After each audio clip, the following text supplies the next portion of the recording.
everybody, it's Lon.TV, and I've got a great interview today with Ouya's Bob Mills. He also goes by the Games Guy, right, Bob? Is that the official title for you? Yeah, I guess technically it is official. I have been called that before. So I want to say, because the Ouya holds a special place in my heart, and the reason is that when I first started the channel, that was like the first big set of traffic I got was from the Ouya. So thanks for doing that. I got in on the Kickstarter really early, and it was really cool. So before we get into what Ouya is about, can you talk about what your role is in the company? So you're the games guy. I know you do a lot of these kinds of things where you're interacting with developers and whatnot. What is it that you do there? And maybe for people that aren't familiar, what the Ouya is as well. Yeah, okay. Well, I mean, that's a big question. So what do I do? Well, at a very basic level, I talk with developers and I help them get their content onto the TV. So that's like a very basic thing. But I mean, I do anything from, just email back and forth, so having calls like we're doing right now, talking with developers, go to conventions and meet with developers, answer any sorts of questions they have about how to get a game on Ouya. So that's kind of that level. And then I guess for people that don't know what Ouya is, we're a totally open gaming console. We launched on Kickstarter, like almost 2 years ago. Raised a bunch of funds to get it going. So it's the first crowd-funded Android game console ever. It's kind of a cool deal for us. And you guys raised a lot of money, right? Because you were what, aiming for like maybe $500,000 or something. And where did you end up?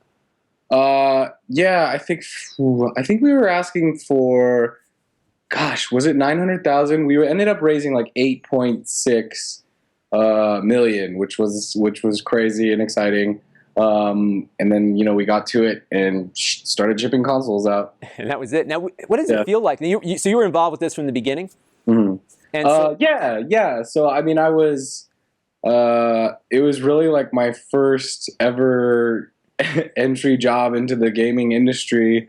So it's been kind of crazy and probably atypical.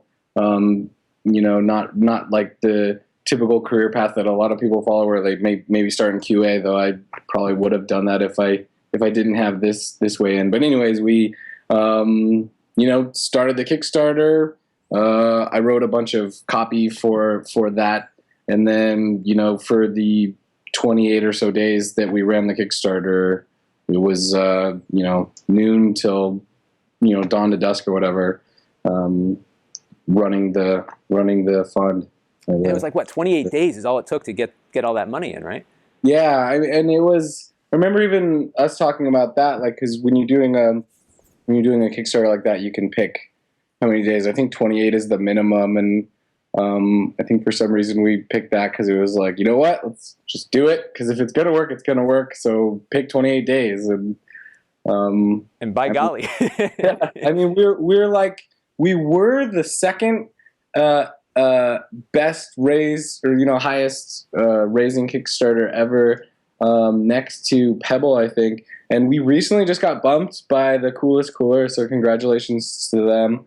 They're doing like a little cooler. I think they might still be going, actually, where it's also it's like a blender and a cooler and like a music center and everything all in one. It's pretty cool looking. Like a party in a box. That's pretty exactly. Neat. So talk to me about this, because you're seeing these. I'm thinking back to like these commercials in the early days of the internet, when like they push the button and all of a sudden they've got all these orders coming in, and they're like, oh my gosh, how do we do this? I mean, did you guys feel like, oh my God, like how are we going to keep up with this demand? Because this far exceeded what you thought you were going to end up with, and there's, I guess, there's a certain degree of exponentiality with it, that you're starting at hoping maybe $1 million, and now you're 8 times that, and you're a small team. Was the pressure there to really deliver? Because it's a nice product, I really have to say. It's put together very nicely. Yeah, I mean, we started fortunately with a team of really knowledgeable people, and I was definitely like. That was really my trial by fire. So I got to learn so much during those 28 days. And I still go back. It's like a whirlwind. But I think they were always prepared to like scale in case there was, the demand that there turned out to be.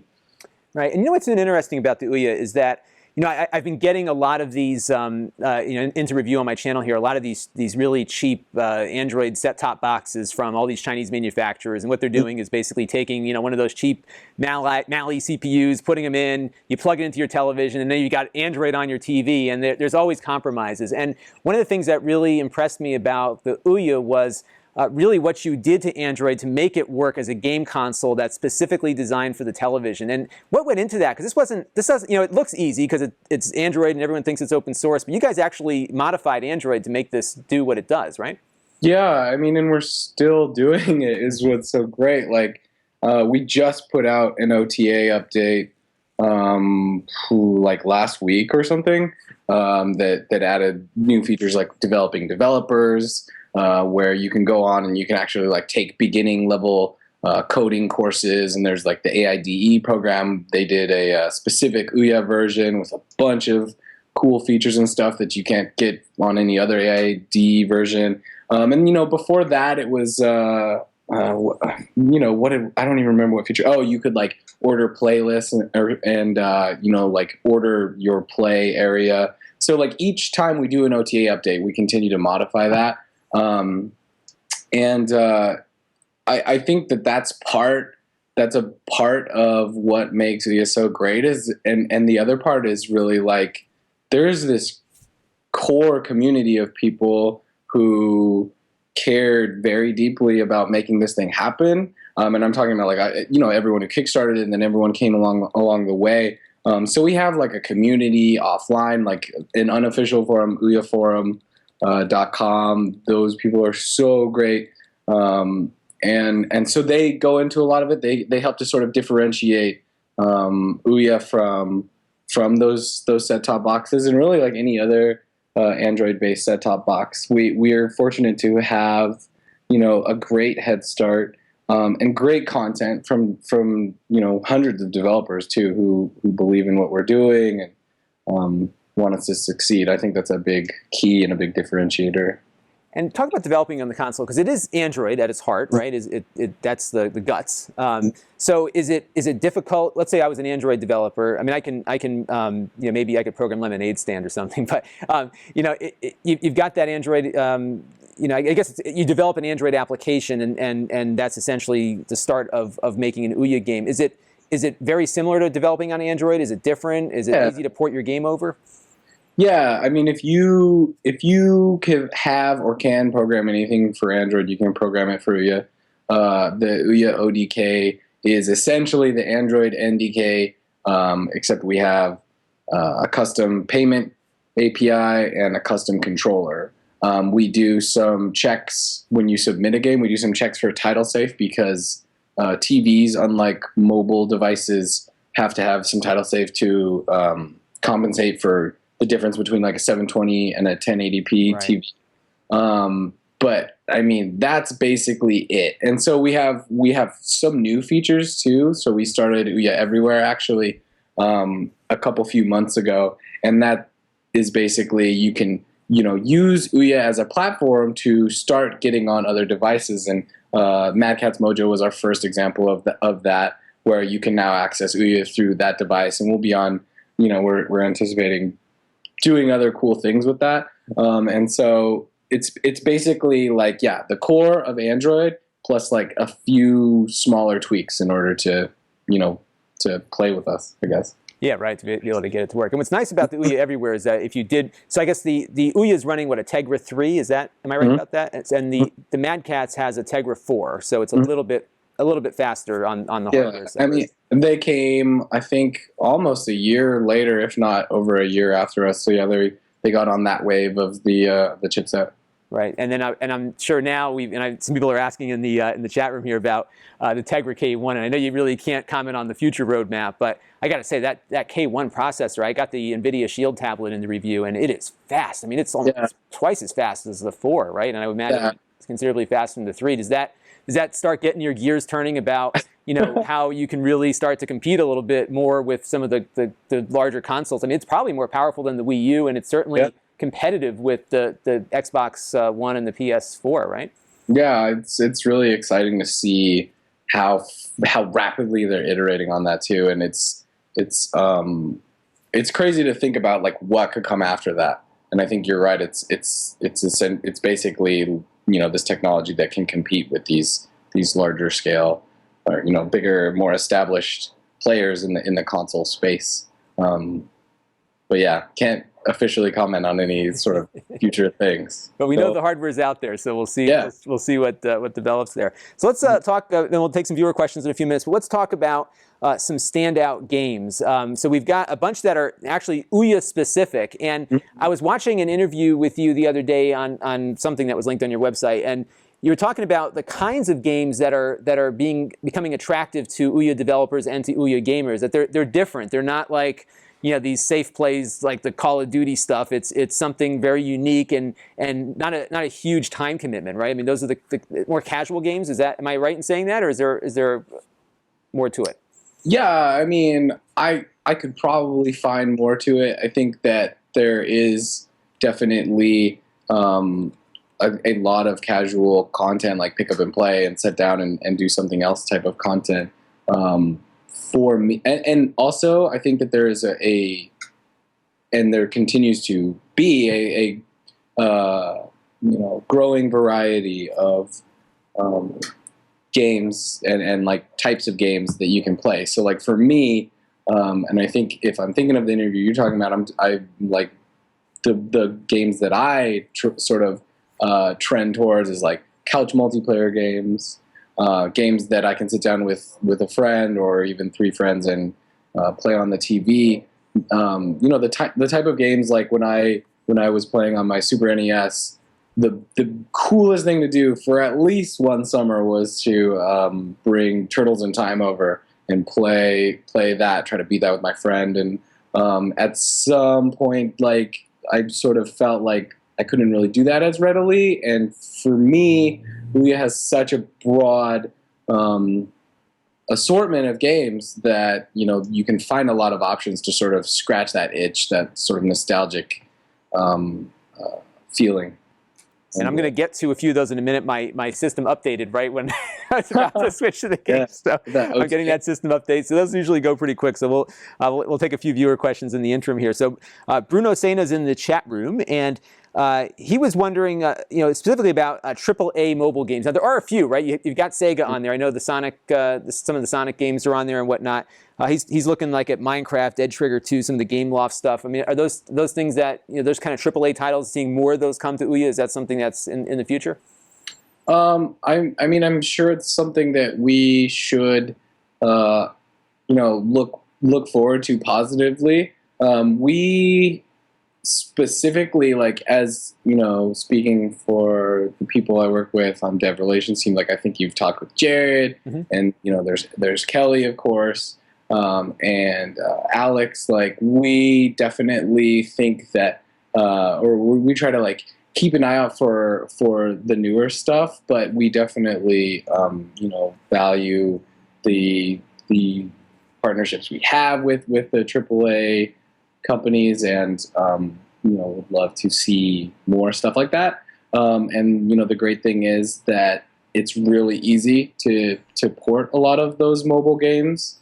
But I think, you know, it's also part of seeing Ouya as like not specifically just a device for, you know, mobile Android ports, but also for like bespoke projects or like you know, exclusive projects, things that originate on Ouya.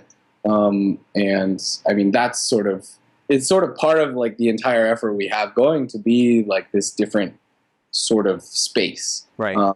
And I mean, and I'm looking at the O rank right now. Like, top of the O rank right now is AVP Evolution. I think Fox Digital Entertainment did that one, and that was like a relatively newer game that came out. So yeah, those sorts of you know, things are always something to be excited about when they happen, and I am optimistic. And I guess too that when you're looking at something like the Ouya, a lot of these AAA games that are mobile oriented are designed for mobile phones with touch screens or tablets, and that's a very different play experience than maybe what I'd pick up with a controller on my television, right? So yeah, and so I mean, sometimes it's really easy. Like, I think in the instance of AVP, like, that was a game that it's you know, mid-core, and it's I think if you play it in the mobile, I have actually not played the mobile version. I've only played the Ouya version.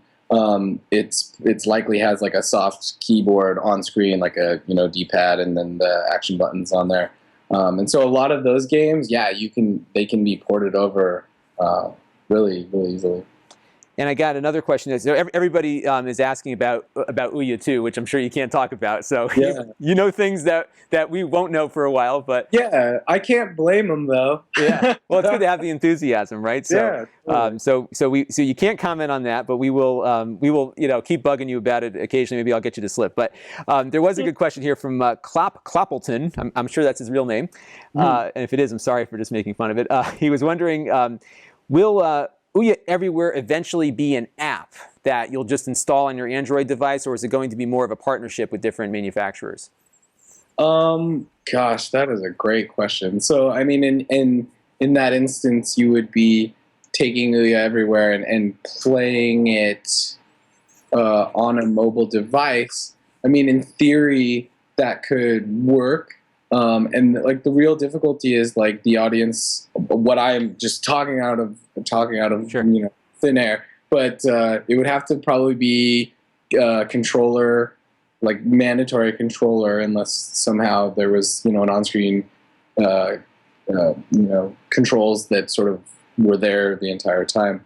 I mean, it essentially, like from a technical standpoint, essentially functions like that on Mad Catz, but I mean, it's part of a more specific, like, we want to work with device manufacturers and make sure that everything's covered, particularly for our devs and stuff like that. Right, and you probably want to have a kind of an experience that people would expect when they get it up. So I'm going to pull up, my system has rebooted now, so I'm going to pull up, now you sent me over a couple of games to check out. So, and these are... sorry, just totally to interrupt you, did you just download the new update? I did. Oh, okay. So that's what I was talking about. So if you look at the main page, right now it says Play, Discover, Make, and Manage. It said that for a while. But the Make section has always not had a ton of content in it. Originally, that section was used to, like, if you want to test a game you're making, you can put it on there. But so we recently, if you click on it, we put in some tutorial stuff. Yeah, I see that. Yeah. Yeah, and you can like watch a video. So I can hit this here and like learn how to make a game, basically. So and this is kind of that's cool. I think I saw this maybe somewhere else too, but this is neat. So you can go in and now I could, in this 20-minute video, I could basically get something going here. It looks like you can start with absolutely nothing, and we can provide you with all the software you need and directions. You just follow them step by step, and then we have this basically test game that Nick, who's on our team, took from a Unity. From Unity, it's their like test game that you can use, and then like did a little bit of the tweaks, so you can just pick it up, put it on your computer, see what it's like to change things around in Unity, and then run it on your Ouya and become a published game developer in 20 minutes. It's that simple. Just get the game out. And it's funny because there are all these engines now. So like when I was growing up, we had the Apple II, and you had to know assembly language or BASIC, and you really had to know assembly language. It was a hard leap to get something working. So in this instance, I guess it's not as hard as it used to be. I mean, still there's a lot of coding and a lot of things like that, but you could really, I guess from this 20-minute video, you could actually get something running with minimal amounts of code, right? Yeah, that's correct. And I mean, it's funny you said that, and I specifically flashed back to Julie Ehrman in the, and I was just saying that for reference for the audience. I don't normally just call her Julie Ehrman unless I'm like messing with her. But so Julie says in the video, you had to go on your Apple IIe, and she has this like little bit about, and like this is the sort of thing we want to help facilitate. We want to help facilitate game development. So this is a huge step for us, and I'm really excited about it. I think it's really cool, and it just speaks to Julie's vision she had for the company and how we're making strides towards it. But yeah, right now I think we have like 19 game engines. Wow. that you can get started with and get a game running on there. Yeah, that's at devs.ouya.tv, if I can make a shameless plug. Sure, please do. Yeah. So if you go to devs.ouya.tv and go to docs, there's all these different game engines. So chances are we have you covered, and if you don't, we will eventually probably work with you to get it.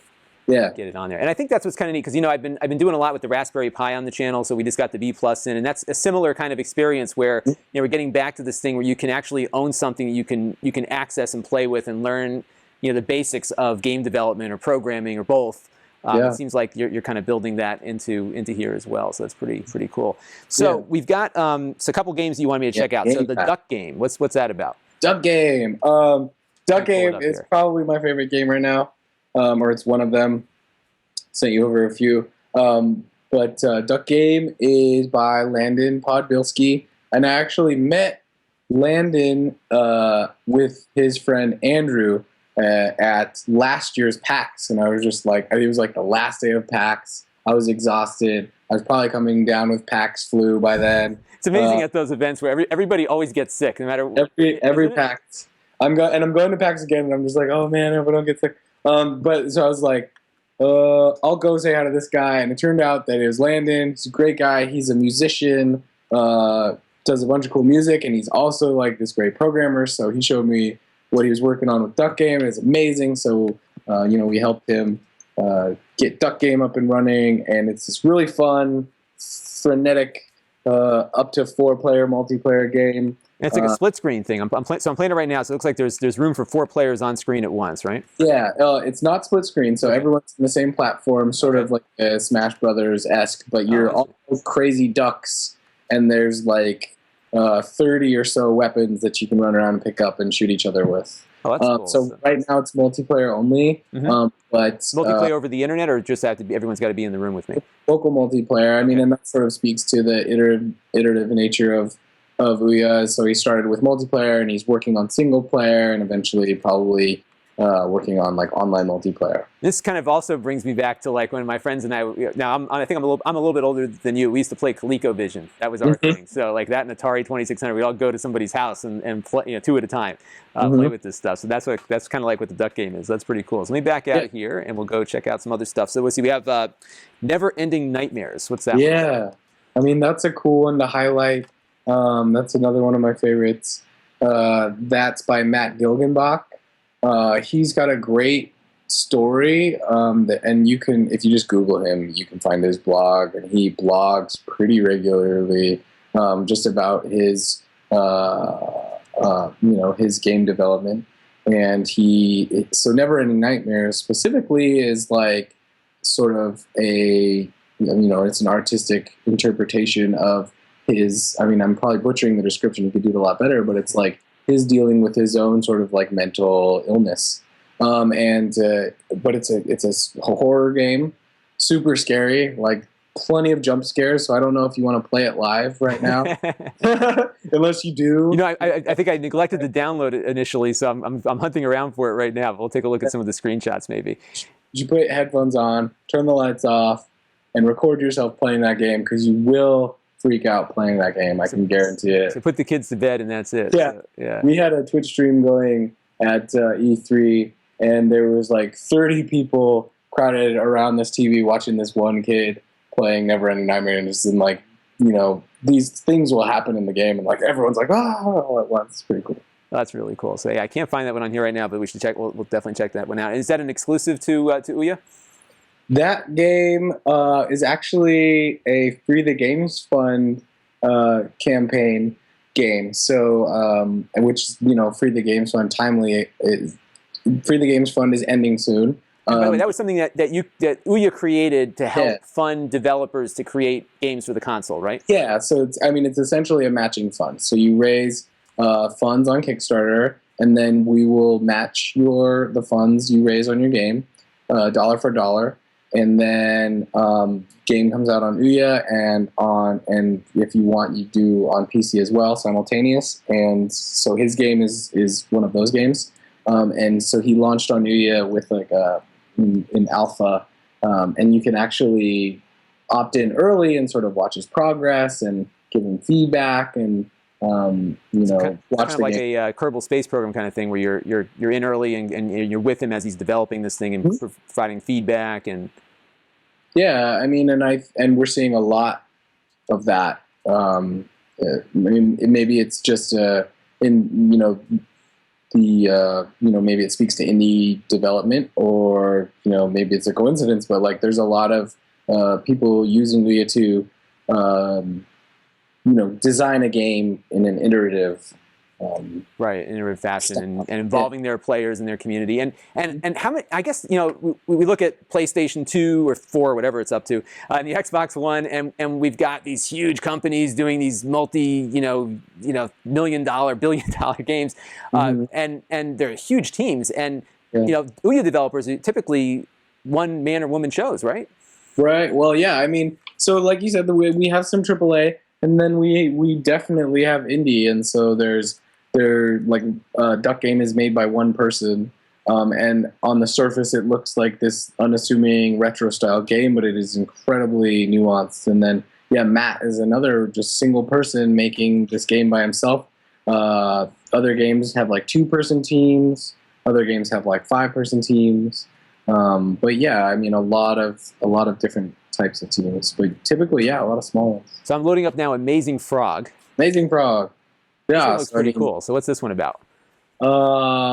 Man, I would love to tell me. So basically, you're a frog who essentially is a struggling superhero, and struggling, with whatever sort of personal demons he might have, but also struggling with gravity and like general, I have a hard time with gravity myself. Of his own body. So it's like it is the quintessential ragdoll physics, silly, wacky, nonsensical, but like you just completely get it if you start playing. And it's one of those games where like you pick it up and you immediately start laughing and having a good time, or you're like, I don't know what's going on.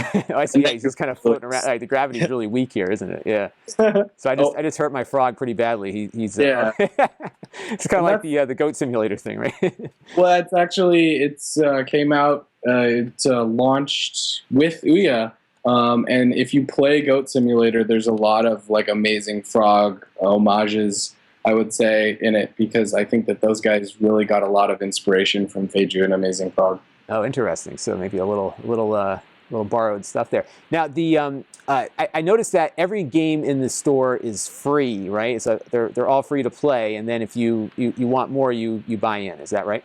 So we started every game free to try, and then we heard a lot of developers consistently asking to allow a premium paid version of games. So there's a small amount of games that you just purchase like a regular game, but the vast majority, is free to try. Very cool stuff. So I'm going to pop out of this one real quick and look at one more. Let's see, SPPD. I mean, that's Super Puzzle Platformer Deluxe is a good one. That is an example of a game that started on PC and then came over to Ouya several months, over a year later. Great game, especially if you like anything remotely like Tetris, or Dr. Mario, or puzzle fighter type game. You're basically a guy with a laser shooting blocks, and I mean the rest is you can just sort of play, but it's you can also play 2 players competitively. It's just super fun, solid game. Very cool. So we'll check that one out. And then Killing Floor Calamity. And for some reason, I thought I had downloaded all these games, and I only downloaded a couple. So I apologize to the viewers who are laboring along with me as I'm navigating the story. So what's Killing Floor Calamity about? That's a relatively larger game. So if you're downloading it, you might have to wait. Oh, maybe that's what it is. It could be downloaded still. Yeah, but so Killing Floor Calamity is a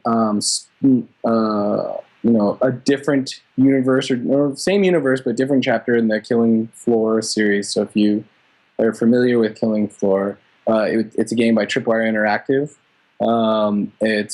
They got their start on Steam in the early days. It was I think it started as a Unity mod. There's like a Unity modding contest, zombie survival horror game, like wave after wave style.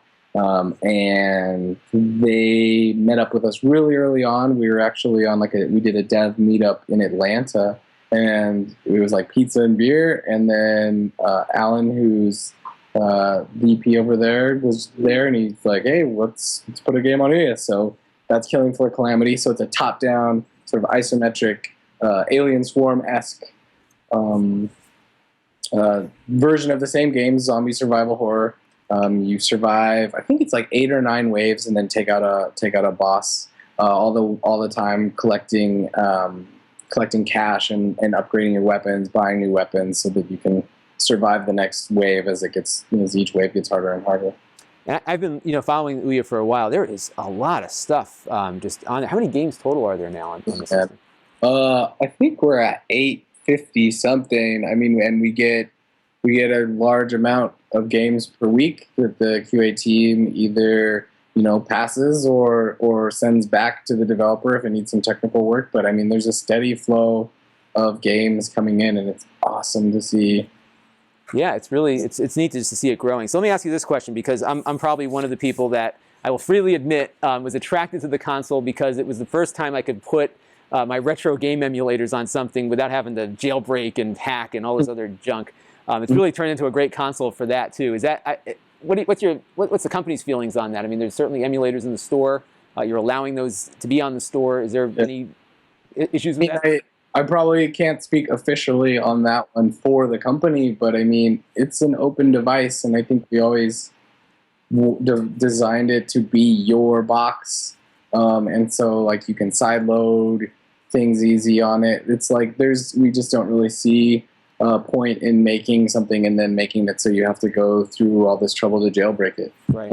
And so like you can sideload things, like I said. If you goof things up, you can do a factory reset through the general menu, which is awesome. I would a word for the wise, or however that saying goes. If you are trying to sideload something and you don't quite understand how it works, err on the side of caution, because it's a device, and if you're working with an open device and you don't know what you're doing, you need to read the documentation and make sure you know what you're doing, because it's your device and you can end up causing irreparable harm to it if you do something you don't know what you're doing. But you root it, you own it.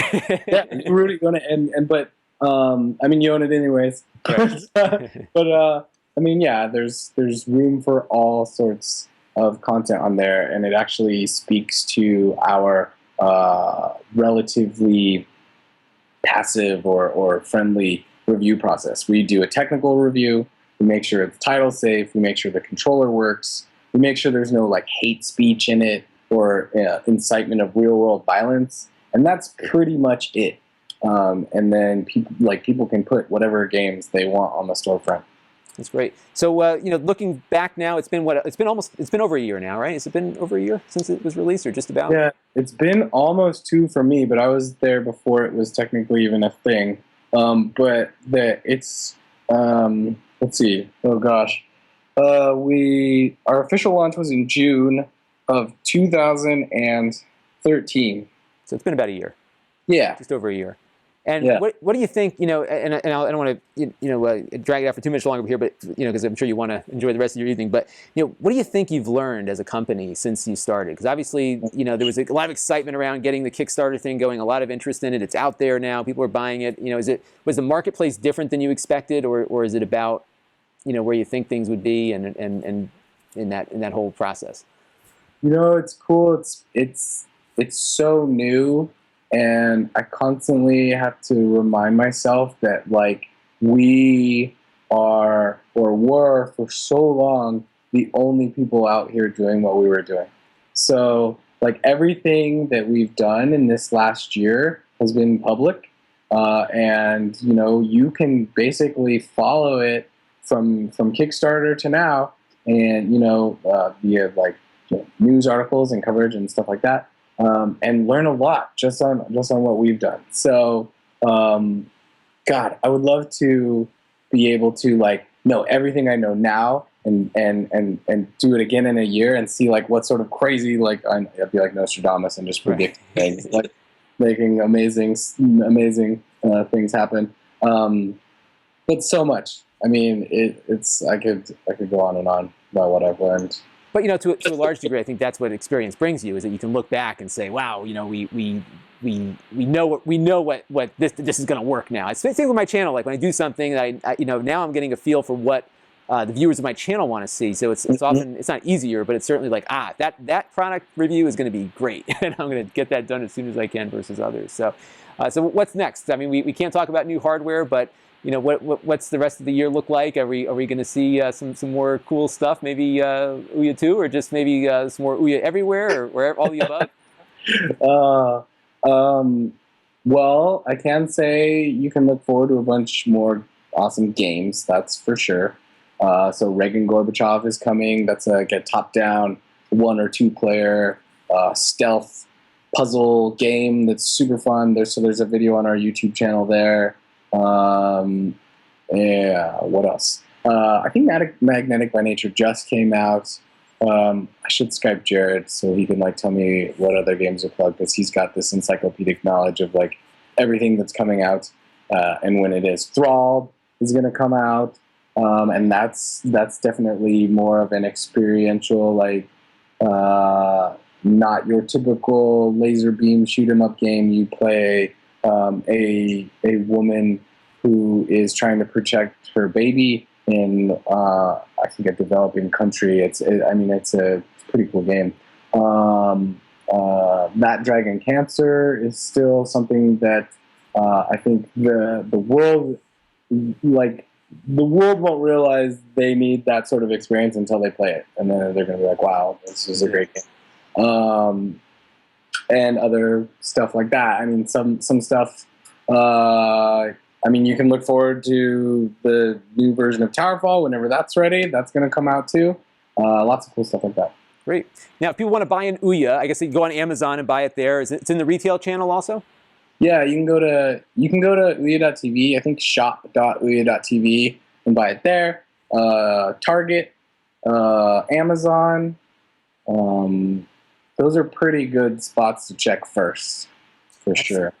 Well, that is great. And I want to thank you, Bob, for joining us tonight and giving us kind of the rundown as to what's going on. And maybe when there's some new hardware, maybe we'll get an advanced little demo unit we can keep for a couple of days and just run it through its paces. Because I have a feeling, I know you can't say anything about it. I know nothing. You haven't told me anything off camera, so I'm just guessing. But that Tegra K1 is very interesting for the kinds of things that you guys are doing. So I am very interested to see what might happen next. So anything else people should be excited about before we go?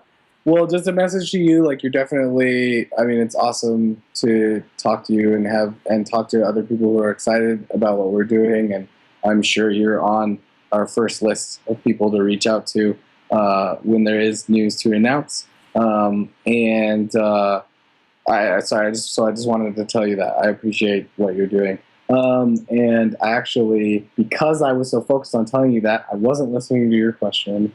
So I think you covered it. I was just curious if there was anything that you were really excited about game-wise in the next couple months. You mentioned a lot of them, but right now I'm really focused on Reagan Gorbachev because I'm working a lot with those guys, and it's going to be super fun. It already is, and they're putting the final touches on it, and I think people are really going to love it. Cool. Well, Bob, thank you very much for joining us. It was great to kind of learn more about the company, and it's been exciting to see the development. It's certainly not easy competing in this marketplace. I mean, even the biggest companies we know in gaming have often had to exit. So the fact that you guys are still alive and still cranking out content is very positive. And I've really liked the Ouya. I mean, I think it was a really great effort from a company that really started from scratch, and it's just been kind of fun to follow it. And I play with it quite a bit. So I wanted to get you on and talk to the viewership about it. So this will be posted up in about a day or two. And in the meantime, the live version will kind of linger for a little bit as well. So, but thanks again, and we'll get you back on sometime soon. Cool. Thanks, Lon. And this is Lon.TV, and thanks for watching.